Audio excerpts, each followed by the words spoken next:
자, 오늘은 함수 얘기를 하겠습니다. 그리고 이 함수가 중요한 이유는 모듈화 때문에 그렇습니다. 그래서 요번에 과제를 할 때도 또 숙제를 하실 때도 모듈화를 잘 해주시면 좋아요. 그러니까 함수를 작은 크기로 나누는 거예요. 한 함수를 너무 길게 만들지 않고 특히 코드 중복이 안 되게끔 만들어 주시는 게 좋습니다. 어제 저한테 뭔가 안 된다고 보내주신 분의 경우에도 보면은 그 크기가 세 가지잖아요. 지금 폭탄 지뢰찾기 할 때 크기가 세 개잖아요. 작은 크기, 중간 크기, 큰 크기가 있어요. 그런데 이 할 때마다 달라지는 점은 크기만 달라지지 하는 일은 차이가 없어요. 어떤 거는 10개, 어떤 거는 뭔데 그 크기는 달라지지만 차이는 없다고요. 그러면 그 차이가 없는 부분은 함수로 만들면 좋겠죠. 크기는 각각 소형인지 중형인지 대형인지 따라서 나누고 그 벡터에 이중 벡터에 폭탄을 설치하는 것은 함수로 만들면은 코드 중복을 제거할 수 있죠. 그 학생은 어떻게 했냐면 if문에 요 안에 for문이 들어가고 중형, 소형에 또 여기에 또 for문이 들어가고 여기에 또 for문이 들어가 있어요. 그러면 이 for문들은 실제로는 똑같은 거예요. 코드가 중복되는 거예요. 무슨 얘기인지 알겠죠? 그래서 우리가 프로그램 만들 때 모듈화를 잘 해줘야 된다라는 거고요. 이 챕터가 이제 그 일반적인 내용, C++의 객체 지향과 조금 객체 지향 개념이 필요 없는 그 일반적인 내용에 해당되고, 이 다음 노트부터는 이제 본격적으로 객체 지향 얘기를 시작합니다. 그래서 함수는 프로그램의 최소 실행 단위예요. 그러니까 프로그램을 우리가 실행할 때 실행되는 단위가 함수이고, 실제적으로 우리가 그 코드를 작성해 가지고 컴파일 했을 때 컴파일러가 번역하는 부분들도 함수예요. 함수 부분들이 되겠습니다.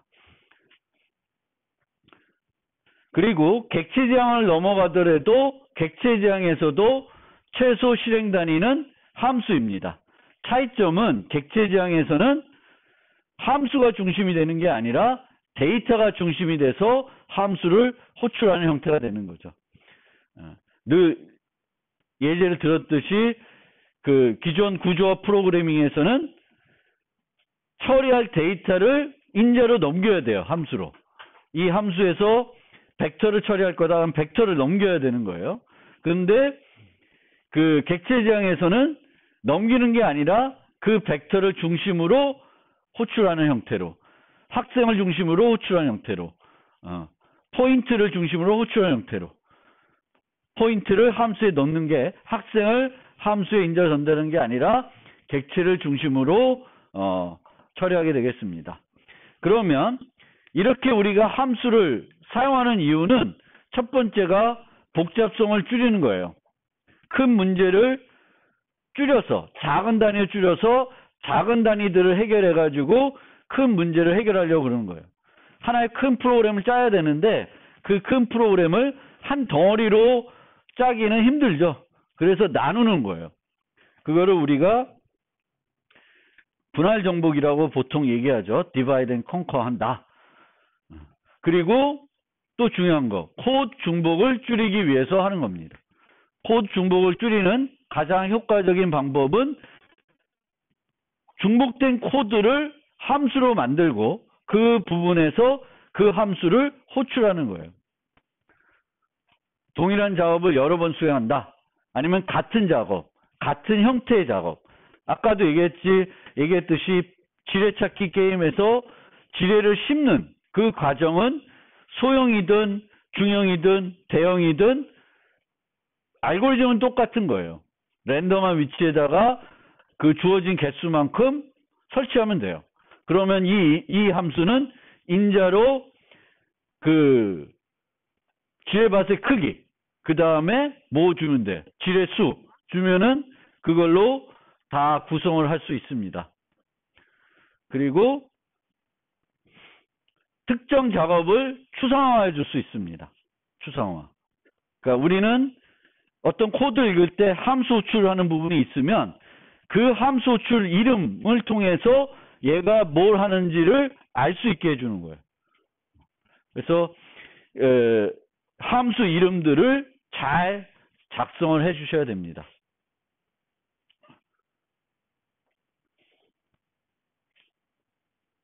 그러니까 또 이렇게 추상화하게 되면은 언제든지 함수 이름과 매개 변수는 그대로 둔 상태에서 그 몸체는 수정해도 되는 거죠. 수정을 해도 영향을 주지는 않습니다. 그래서 지난번에 주석 얘기할 때도 들었던 예시인데 이렇게 바꿔놓으면은 가독성도 높여지고 또 가독성만 높여질 뿐만 아니라 나중에 필요할 때 수정을 해야 되면은 함수만 수정하면 되는 거죠. 얘를 쓰는 그 조건문들을 다 수정할 필요 없이 이 함수만 수정을 하면은 졸업 조건을 바꿀 수 있는 거죠. 그 다음에 네 번째로는 재사용이 가능하다. 내가 여기서 썼던 함수를 그대로 복사해서 다른 프로그램에서 쓸 수 있는 거죠. 대표적으로 우리가 재사용하는 게 바로 라이브러리죠. 라이브러리는 함수들로 구성이 되어 있고 우리는 필요할 때 라이브러리에서 가져다가 쓰게 됩니다. 그러면 이 함수를 우리가 정의를 해서 써야 되는데 C++에서는 함수 선언이라는 게 있고 함수 정의라는 게 있어요. 그래서 이 선언과 정의가 분리되어 있습니다. 모든 언어가 그렇지는 않아요. 그래서 이 C와 C++는 함수 선언과 함수 정의가 분리되어 있고 함수 선언을 다른 말로 프로토타입이라고 하는데 함수 선언을 우리가 사용하는 이유는 함수를 호출해야 되는데 이 함수 호출문을 작성을 하게 되면은 컴파일러가 그 호출문을 번역할 수 있어야 돼요. 근데 번역을 할 때 이 함수 호출문이 제대로 문법적으로 문제가 없는지 검사할 수 있어야 됩니다. 근데 검사하기 위해서는 이 함수가 어떻게 생긴 건지를 컴파일러가 알아야 되는 거죠. 그래서 컴파일러에게 이 함수 호출이 올바른 문제가 없는 호출임을 알려주기 위해서 함수 선언을 미리 하는 거예요. 그러니까 함수 선언 없이 함수 정의만 있어도 되는데 함수 정의만 하게 되면은 순서가 되게 중요하죠. 함수 정의하는 순서가 그 컴파일 할 수 있는지 없는지에 영향을 주게 됩니다. 그 영향을 없애기 위해서 함수 선언을 하게 되면은 밑에서 어떤 순서로 함수들을 만드는 상관없이 늘 함수 선언은 미리 와 있기 때문에 그걸 통해서 함수를 컴파일러가 번역을 할 수 있습니다. 그 다음에 어떤 함수는 꼭 하나의 파일에서만 쓰이는 게 아니라 여러 파일에서 사용할 수 있습니다. 그러기 위해서는 다른 파일에서 어떤 A 파일에서 B 파일에 있는 함수를 호출하기 위해서는 또 그 정보가 필요하죠. 그 정보를 또 주기 위해서 함수 선언을 여기다 넣어주는 거예요. 그리고 그 함수 선언을 쉽게 넣어주기 위해서, 쉽게 여러 파일에 넣어주기 위해서 어디다가 해요? CPP 파일에다가 함수 선언하지 않고 보통은 헤더 파일이라는 걸 별도 만들고 헤더 파일에다가 함수 선언들 하죠. 그러면 얘를 이용해서 여러 파일에 있는 함수들을 다른 파일에서 사용할 수 있게 해주는 거예요. 그래서 함수 선언. 우리가 라이브러리에 있는 함수를 쓰려고 해도 함수 선언을 그 헤더 파일을 넣는 거죠. 그리고 그 헤더 파일에는 함수 정의가 있지 않아요. 함수 정의는 별도 소스 파일에 있는 거고 함수 정의가 헤더 파일에 있을 때 발생하는 문제가 뭐예요? 컴파일러는 C나 C++는 컴파일러를 어떤 단위로 번역하냐면 파일 단위로 번역하는 거죠. 파일 단위로 번역하는데 각 파일을 번역할 때 모든 정보를 갖고 있어야 돼요. 그러면 그 정보를 주기 위해서 여기에도 함수정의 넣고 저기도 함수정의 넣으면은 나중에 결합할 때 되면은 함수정의가 하나가 아니라 여러 개가 있는 거죠. 여러 개가 있으면 모호해지는 거예요.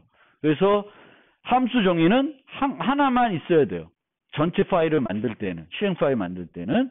그래서 함수정의를 헤더 파일에 넣게 되면은 함수정의가 내가 의도하지 않게 여러 곳에 나타날 수 있는, 중복해서 나타날 수 있는 문제가 있습니다. 그래서 보통 함수 선언은 헤더 파일에 하고 함수 정의는 이제 CPP 파일에 하는 거예요. 컴파일러 그 CNC 플러스에서 그 컴파일하는 방법 때문에 이제 그렇게 하게 됩니다. 그러면 이 함수 선언이 있고 함수 정의가 있으면 함수 선언과 함수 정의가 맞아야 돼요. 함수 선언은 따로 있고 함수 정의는 따로 있으면 일치가 안 되면은 또 올바르게 동작을 안 하겠죠. 그래서 함수 선언과 함수 정의는 일치해야 되는데 당연히 똑같은 함수를 선언하고 정의하는 거니까 이름은 같아야 되죠. 반드시 이름은 같아야 되겠고 그 다음에는 매개변수 목록이 같아야 되는데 함수 선언에서는 컴파일러가 번역을 할 때는 함수 선언은 이게 올바른지만 알려주는 거니까 몸체를 사용하지 않는 거니까 함수 그 매개변수의 이름은 컴파일러에게는 아무런 의미가 없죠. 얘가 2개 받는 건지 하나 받는 건지 하나를 받는데 정수를 받는 건지 더블을 받는 건지가 중요하지 이 함수의 첫 번째 인자 이름이 X인지 A인지 B인지는 전혀 상관이 없어요. 그래서 함수 선언을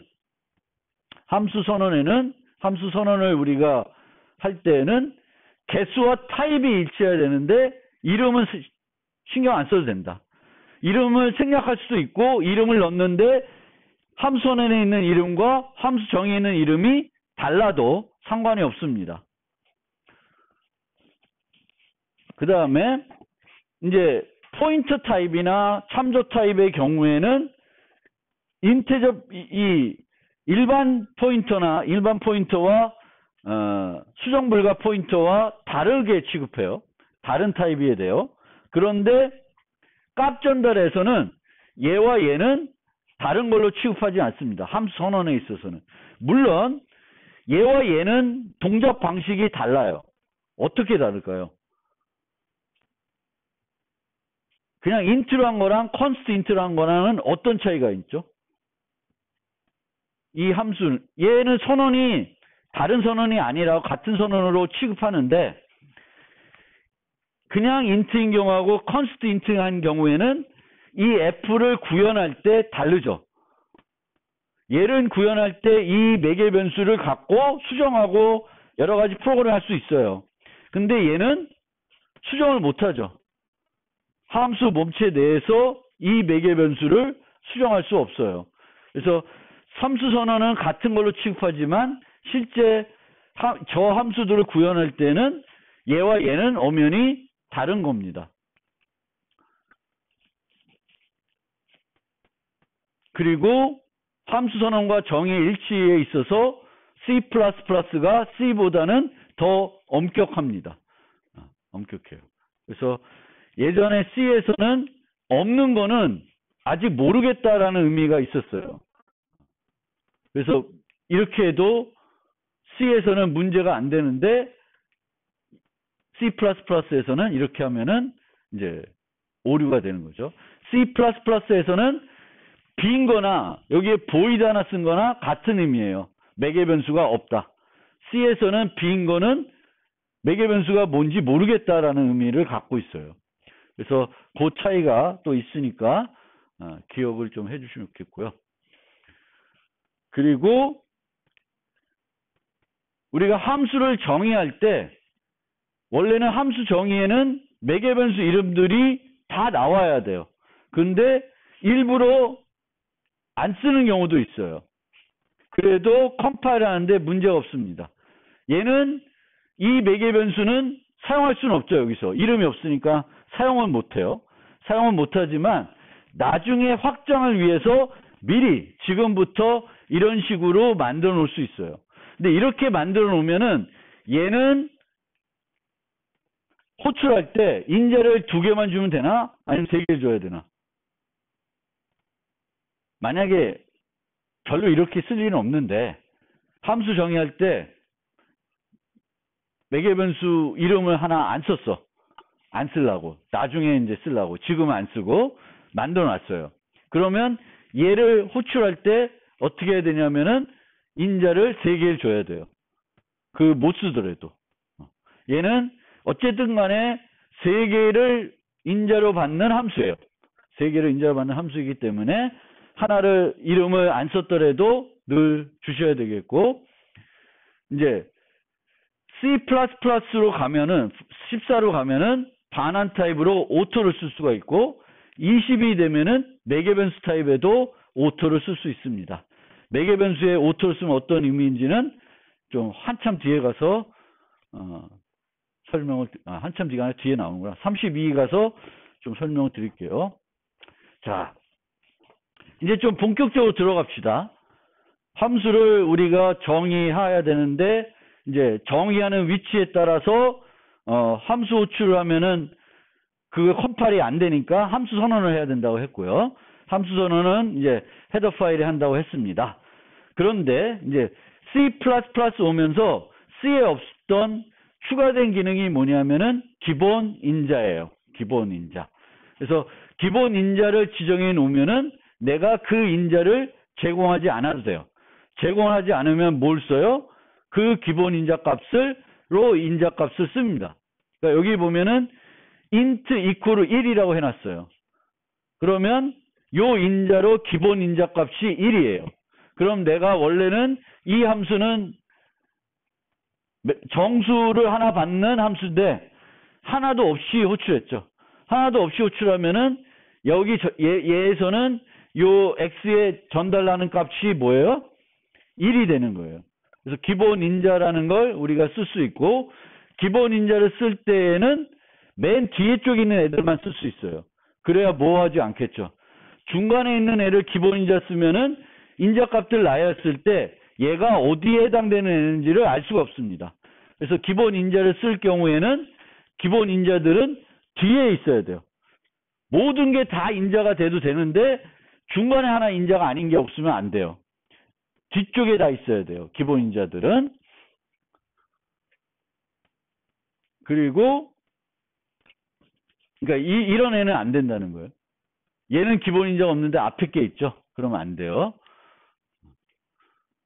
그리고 선언과 정의가 따로 있으면 기본 인자는 선언에만 하는 게 되어 있습니다. 정의는 안 하고. 근데 정의만 있으면은 할 때가 거의밖에 없으니까 하면 되는데 선언과 정의가 분리되어 있으면은 기본 인자는 어디다 해요? 선언할 때 하게 되어 있습니다.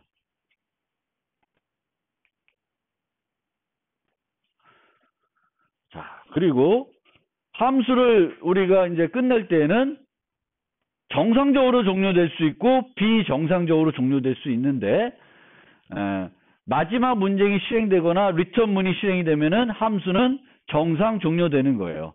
그런데 반환 타입이 있는 함수는 반드시 뭘로 끝나야 돼요?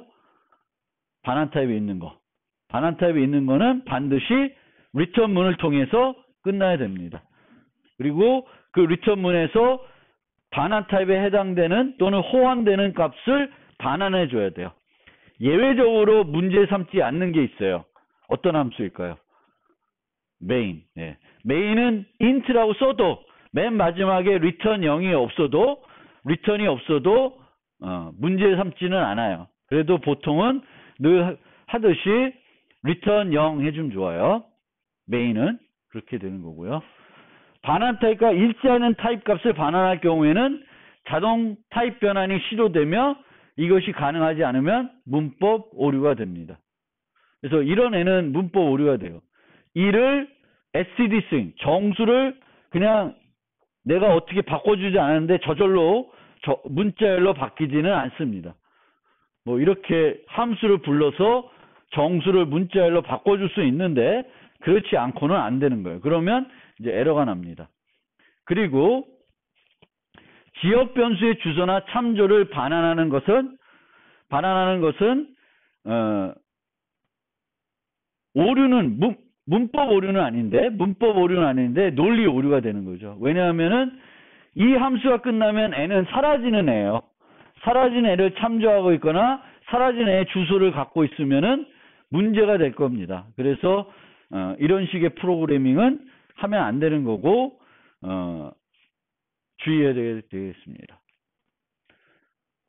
그러면 함수를 만들었을 때, 이 함수를 호출했을 때 어떤 과정이 일어나는지 좀 살펴봅시다.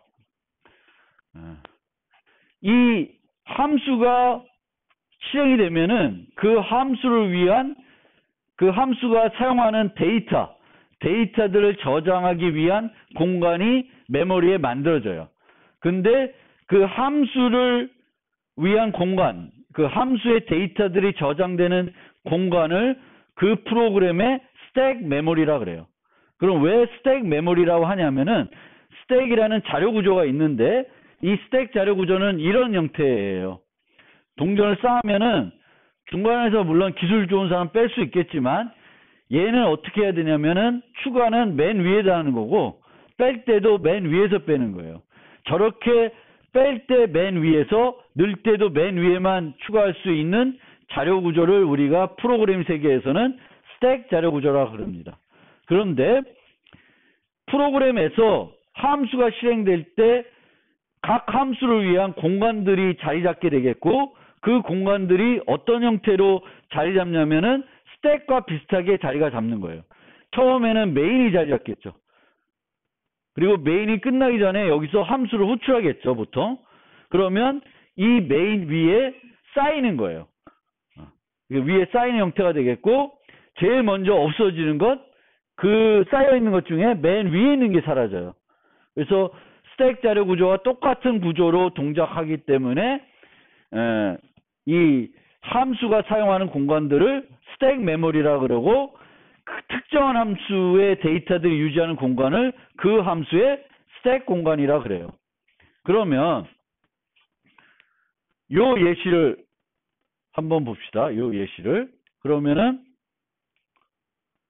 메인에서 여기 보면은 메인에서 이제 메인 함수가 처음 실행이 되겠죠. 그러면 여기에 지역 변수 n이 있어요. 그러면 이 메인을 위한 공간에는 n이라는 변수가 생기고 그 n이라는 변수는 10이라는 값으로 초기화될 거예요. 그 다음에 이 메인이 끝나기 전에 f라는 함수가 불러졌어요. 그러면 이 위에, 이 스택이라는 공간 위에 f 함수가 쌓이게 됩니다. f의 공간이. 그리고 이 f에는 뭐가 있냐면 매개 변수 a밖에 없어요. 그래서 a를 위한 공간이 생기고 이 n이 10이라는 값이 1로 복사가 되는 거예요. 얘는 지금 무슨 전달하고 있어요? 값 전달을 하고 있죠. 값 전달을 하고 있습니다. 그 다음에 이제 f 함수가 쭉 실행이 돼서 a는 a 곱하기 a 했으니까 100으로 바뀌겠죠. 그 다음에 return a를 하게 되면은 f 함수는 종료가 돼요. 종료가 되면서 이 100이라는 값이 메인으로 넘어오겠고 그 넘어온 값을 어디다 저장하고 있어요? n에 저장하고 있죠. 그래서 이렇게 위에 쌓였던 게 얘의 종료로 없어지는 거예요. 자동적으로 쌓였다가 내려갔다, 쌓였다가 내려갔다 하다가 결국은 다 없어지면은 프로그램이 종료되는 거죠. 그러니까 다 없어졌다는 건 메인이 끝났다는 거죠. 그러면은 여기서 F가 불러졌을 때 일어나는 일들을 정리해 보면은 첫 번째로 이 함수를 위한 공간을 확보하죠. 공간을 확보해요. 근데 여기서 중요하게 알아두셔야 될 게 여기 써 있지만 함수가 필요한 공간은 컴파일러가 미리 알고 있어요. 이 프로그램을 번역하게 되면은 이 함수가 불러졌을 때 이 함수에 할당해 줘야 되는 공간의 크기를 컴파일러는 알고 있습니다. 그거를 코드로 넣어놓고 그 코드가 실행이 돼서 필요한 공간을 확보하게 되는 거예요. 그 다음에 필요한 공간을 확보했으면 인자들을 처리해 줘야 돼요. 인자들. 그 다음에 이 코드가 실행이 되겠죠. 그 다음에 반환값이 있는 경우에는 반환값을 이 메인으로 넘겨줘야 되는 부분이 있어요. 그리고 공간을 반납하는 거예요. 그럼 이 5개의 과정이 함수가 호출될 때마다 일어나겠죠. 그러면 함수가 많이 호출되면은 그건 뭐에 해당돼요? 비용에 해당되는 거죠. 그래서 원래 속도를 좀 빠르게 하려고 그러면은 함수 호출을 적게 해야 되는데 그건 바람직하지 않습니다. 함수를 많이 호출해도 많이 호출하면 안 되겠지만, 그러니까 이 많이 호출하는 거하고 함수를 많이 만드는 거하고는 또 다른 얘기예요. 그래서 아까 중요하게 말씀드렸던 게 가독성 모듈화인데 함수는 작은 단위로 쪼개서 잘 만들어 주셔야 됩니다. 얘가 그 함수 호출이 일어나야 되니까 오히려 얘를 굳이 만들면 뭐하냐라는 생각을 할 수도 있는데 쪼개주셔야 돼요. 쪼개주셔야 되겠고, 이 과정에 들어가는 또 많은 비용은 컴파일러가 최적화를 해줄 거예요.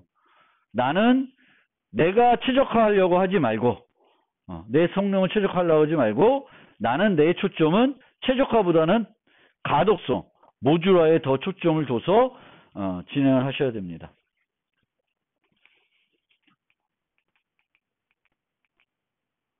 그 다음에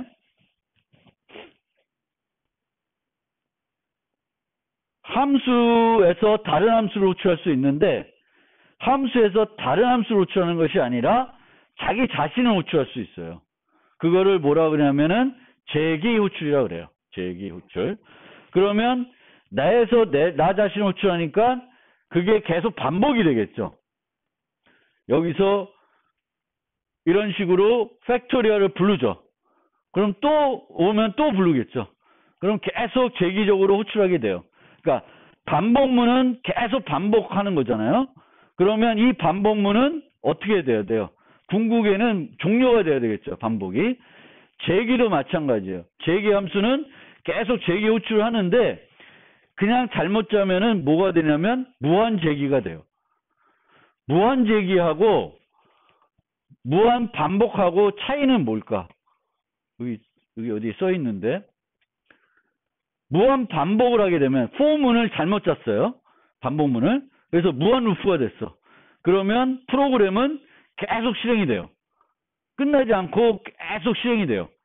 강제 종료하지 않는 한 실행이 돼요. 근데 재기 호출은 그냥 냅두면 계속 무한 재기가 되는데 궁극에는 뻗어요. 궁극에는 그냥 죽어버려요. 왜 죽냐면은 함수가 호출될 때마다 뭐가 생겨요? 함수를 위한 스택 공간이 생기죠. 그렇죠? 함수를 호출하면은 그 함수를 위한 스택 공간이 생깁니다. 근데 한 프로그램이 사용할 수 있는 스택 공간은 제한되어 있어요. 그러면 무한 재기가 되면은 계속 부르다가 어느 순간에는 프로그램이 죽습니다. 왜 죽어요? 스택 공간이 부족하다고 죽어요. 그런 문제가 있습니다.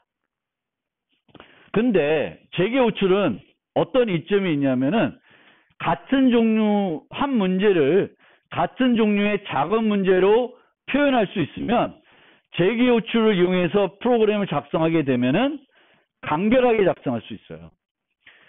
이렇게 얘는 복잡한 게 아닌데 복잡한 게 아니어서 별 차이 못 느낄 수 있는데 아주 복잡한 프로그래밍들은 재기 호출을 안 짜면 짜는 것 자체가 어려울 수 있어요.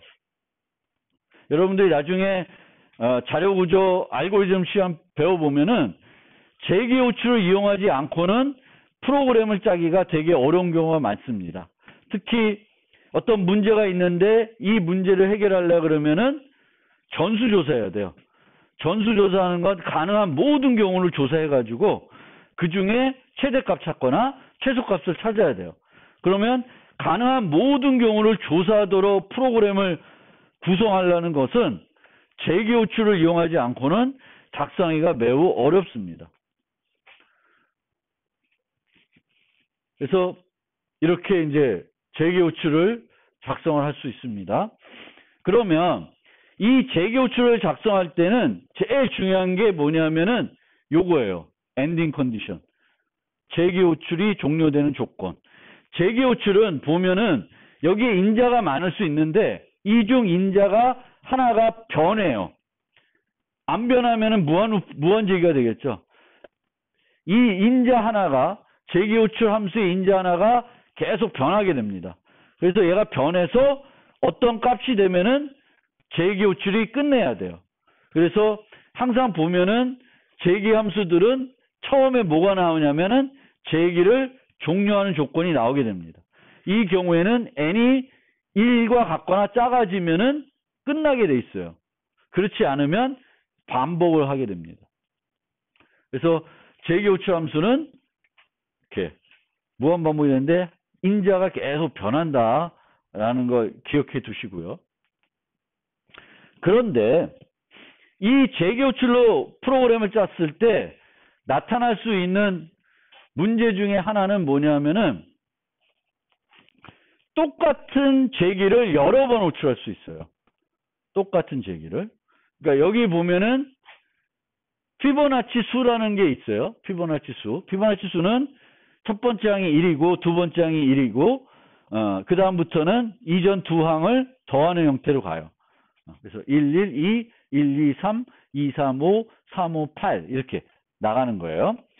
그러면 내가 n번째 피보나치 수를 계산해라. 그러면은 피보나치 수는 정의 자체가 요거거든요.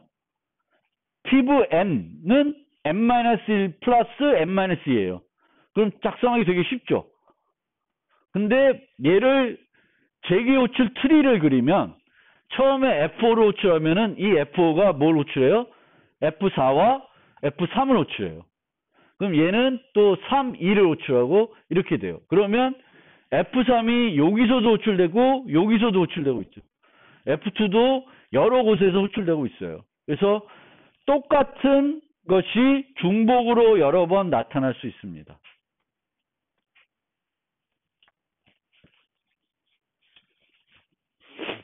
그 다음에 재기 호출하는 수가 너무 많을 수 있어요.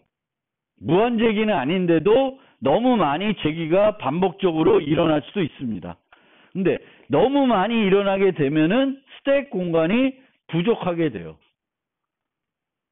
그래서 두 가지 문제가 있는데 첫 번째 문제는 나중에 알고리즘 시간을 배울 때 배우겠지만 메모이제이션이라는 기법이 있습니다. 메모이제이션. 이 문제는 어떻게 해결하면 좋을까요? 상식적으로 보면. 이 문제는 뭐냐면은 F3를 한 번 호출하는 게 아니라 여러 번 호출한다는 거죠. 그럼 여러 번 호출하는 걸 못하게 해야 되는 거지. 그럼 어떻게 하면 되겠어요? 재기 호출하는데 똑같은 재기 호출을 여러 번 하고 있어요. 중복해서. 그러면 중복을 없애면 되잖아요. 중복을 어떻게 없애요? 기억을 하면 돼요. F3을 내가 했었다. F3을 했었다라는 걸 기억하고 있으면 다시 또 F3 호출할 때는 안 하는 거예요. 기억했던 값을 다시 사용하면 돼요. 그래서 메모이제이션은 기억을 하는 거예요. 한번 재기 호출해서 얻어진 값을 저장해 놨다가 다시 또 그 값을 계산하면은 그걸 호출하게 되면은 안 하게끔 만드는 거예요. 두 번째 문제점은 호출이 많아지면은 스택이 쌓이는데 이 스택이 쌓이는 거를 안 쌓이게끔 만드는 방법이 있는데 그게 바로 꼬리재기라고 하는 거예요. 꼬리재기. 꼬리재기는 함수의 마지막 문장이 재기 호출로만 되어 있는 거예요. 재기 호출.